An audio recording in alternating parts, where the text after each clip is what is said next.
શિનોર તાલુકાના દિવેટ નર્મદા મઢી ખાતે પૈસા કમાવાની લાલચે ગેરકાયદેસર ટ્રેક્ટરની ટ્રોલીમાં સહેલાણીઓને ઘેટા બકરાની જેમ બેસાડવામાં આવતા સ્થાનિક તંત્ર સામે અનેક સવાલો ઊભા થાય છે।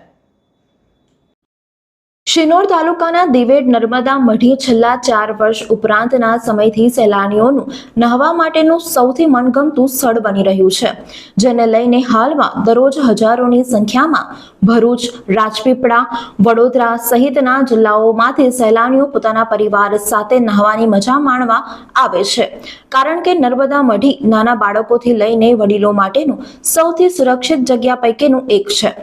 ત્યારે દિવેટ નર્મદા મઢી ખાતે દરરોજ આવતા સહેલાણીઓને લઈને સ્થાનિક લોકોને ઘર આંગણે રોજગારી મળી રહે છે।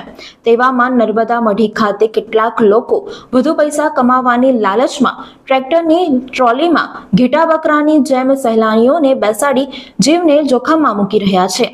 તેમ છતાં તંત્ર મુખ પ્રેક્ષક બનીને તમાશહીન બન્યું છે। ત્યારે કોઈ અનિચ્છનીય ઘટના ઘટે તો તેની જવાબદારી કોની, તે અંગેના અનેક સવાલો લોકોમાં ઉઠી રહ્યા છે। અત્રે ઉલ્લેખનીય છે કે દિવેટ નર્મદા મઢી ખાતે આવેલ વાડેશ્વર આશ્રમના ઉપરના ભાગે સહેલાણીઓ માટે નહાવા માટેની સૌથી સુરક્ષિત જગ્યા છે, જ્યારે રણાપુર ગામ તરફ ઊંડાણ ભાગ હોવાથી ડૂબી જવાની સંભાવના રહેલી છે।